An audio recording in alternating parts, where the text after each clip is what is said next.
Продолжает наш эфир брифинг по эпидобстановке. Узнаем информацию о количестве заболевших COVID-19 в регионе за сутки, а также принимаемых мерах по борьбе с инфекцией. Предлагаем послушать. Елена Фраимовна, здравствуйте. Текущая эпидситуация. Добрый день, уважаемые гости и жители нашей республики. Сегодня на 19 июля зарегистрировано 94 новых случая, в том числе в городе Якутске 51, что составляет 54% от всех случаев, и в 16 районах. В Алданском 6, Нюрнгринском, Намском 5, Мирнинском, Амгинском, Сонтарском, Татинском, Усть-Алданском 3, Кобяйский, Ленский, Миконский, Чурапчинский районы по 2 случая, и Вилюйский, Мегино-Кангаласский, Нюрбинский, Хангаласский район по 1 случаю. Всего за сутки проведено порядка 1400 исследований.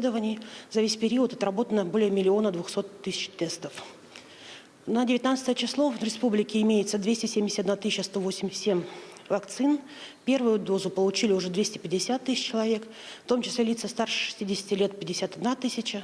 Вторую дозу получили 193 000 человек, в том числе лица старше 60 лет 43 000. На сегодняшний день использовано 92% от общего объема имеющихся вакцин в республике. Вакцинальная кампания продолжается.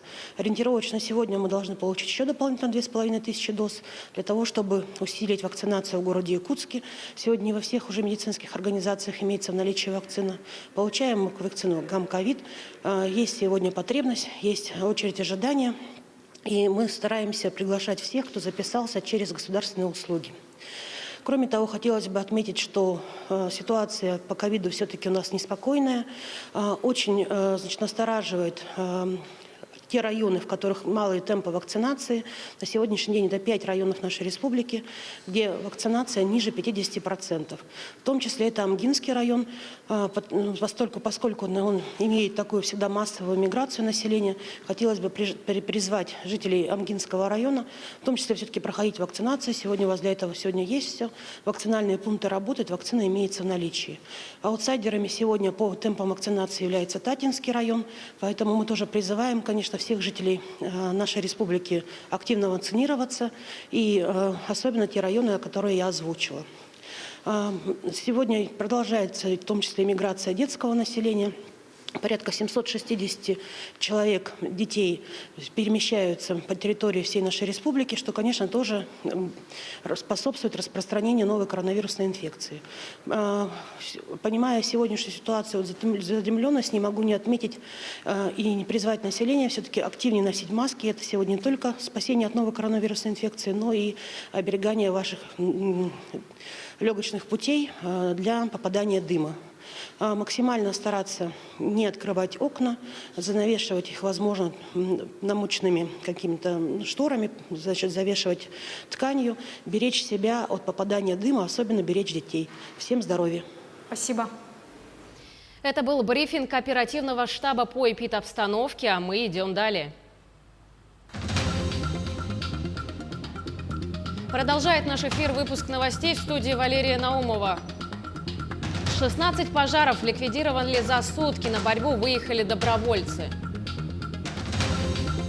История любви из красной зоны. Расскажем про молодых супругов на непростой работе. В Амге прошел фестиваль «Чистые игры». 216 пожаров действуют на территории республики. Об этом в ходе брифинга оперативного штаба сообщил первый заместитель председателя правительства Дмитрий Садовников. 68 очагов тушатся, 10 локализовано, 16 пожаров удалось ликвидировать за последние сутки, 9 новых обнаружено.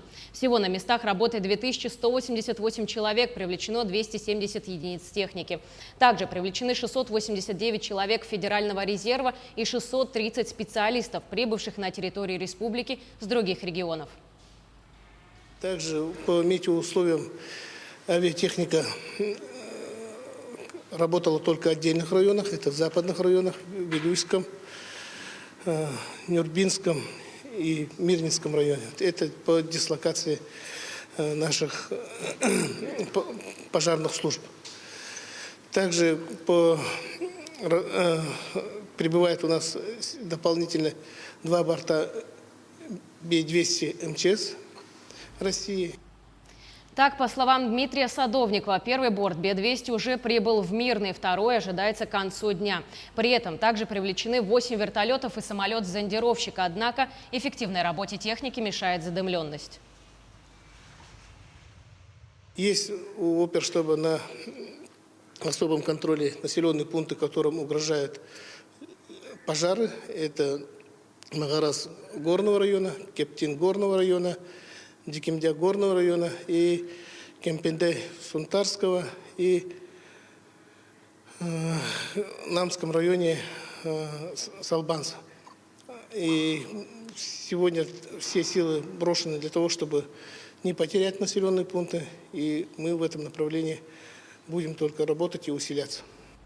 В настоящее время в горном районе действует 34 природных пожара на площади 340 тысяч гектар. У населенных пунктов Дикимдя, Магарас, Кептин, Кюрелях совместно с группировкой специалистов МЧС России задействованы работники авиалесоохраны, лесничества, местное население и добровольцы.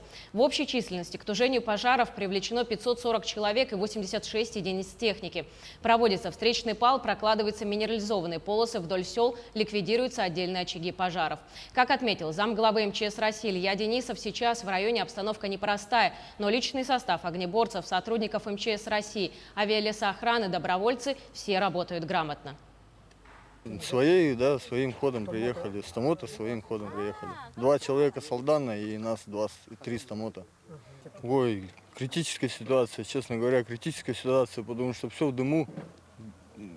Вперед больше 500 метров, ничего не видно. Лес весь в дыму, горит все. С помощью добровольцев и наших рабочих сил лесной охраны справляемся, потихоньку стараемся, поддерживаемся. Также парашютистов-десантников авиалесоохраны привлекли на тушение лесных пожаров в горном районе. Их перебросили с ликвидированных ранее труднодоступных пожаров. Так, лесные пожары в Якутии на протяжении месяца тушат 800 парашютистов-десантников Федеральной авиалесоохраны и регионов Сибирского, Уральского и Дальневосточного округов. Работает более 2500 парашютистов, пожарных, работников лесных пожарных станций, лесничества, арендаторов лесных участков, местного населения и привлечено более 250 бульдозеров, тракторов и автоцистерн. Кроме того, группа добровольцев выехала на тушение пожаров в Намские и горные районы. По словам организаторов, в добровольцы записываются самые разные люди. Это и студенты, и работающие люди в отпусках. Кто-то даже берет отгулы, чтобы поехать на тушение пожаров. Движение возникло стихийно. Добровольцы решили объединиться для борьбы с огнем. Также множество людей изъявили желание помочь с экипировкой и продуктами питания. Организаторы говорят, что сейчас главная проблема – это транспорт. Люди готовы ехать, но машин катастрофически не хватает. Только за вчерашний день записалось более 20 добровольцев, но поехать смогли не все. Переживают за то, что происходит, и поэтому, конечно, каждый хочет принять участие в этом. Много людей не имело экипировки, наверное, практически никто не имеет у нас подготовки. Но, тем не менее, люди закупают необходимое, люди просят у друзей. То есть, всячески стараются быть готовыми, то есть не просто на каком-то энтузиазме поехать, а быть готовыми, чтобы там быть не обузой, а действительно принести пользу. В эти выходные к пожаротушению также присоединились сотрудники Якутской республиканской клинической больницы. В пятницу после рабочего дня отряд добровольцев в составе 8 человек прошел инструктаж и, получив необходимые инструменты, выехал в Горный Улус. Работники больницы боролись с огнем в 20 километрах от села Магарас. За 2 дня они ликвидировали пожар на 2 участках, после чего вернулись в Якутск. В свою очередь, сотрудники, оставшиеся на рабочих местах, организовали сбор денежных средств, которые были направлены в фонд помощи пострадавшим от пожаров. Очень быстро собрали весь нас коллектив технического центра и набрали среди них 8 добровольцев. Ребята сразу отозвались. Работа была очень тяжелая. Ребята всю ночь и весь день работали. Там, дым был, задымленность очень большая. Они работали, физически, копали ров, и тушили пожары. Если будут еще призывы, мы все равно будем участвовать нашим коллективом. Еще будут добровольцы нашего коллектива. Санитарка Якутской клинической больницы Юлия Иванова в прошлом году отправилась работать в красную зону. Не выдержав разлуки с женой, ее супруг Владимир за 2 месяца выучился на младшего медбрата и пошел в медицину вслед за любимой. О том, как живут молодые супруги в красной зоне, узнавал наш корреспондент Надежда Саханская.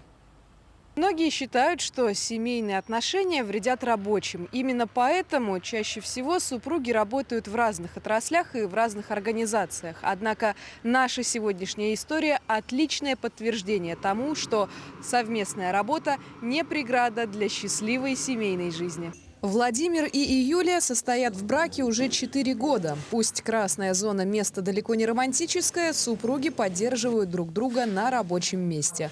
Началось все в прошлом году, когда и Юлию отправили на передовую. Мы принимали это решение вместе. В то время он работал вахтовым методом. И чтобы, как сказать, не разлучаться, мы решили отучиться, чтобы он отучился на медбрата младшего.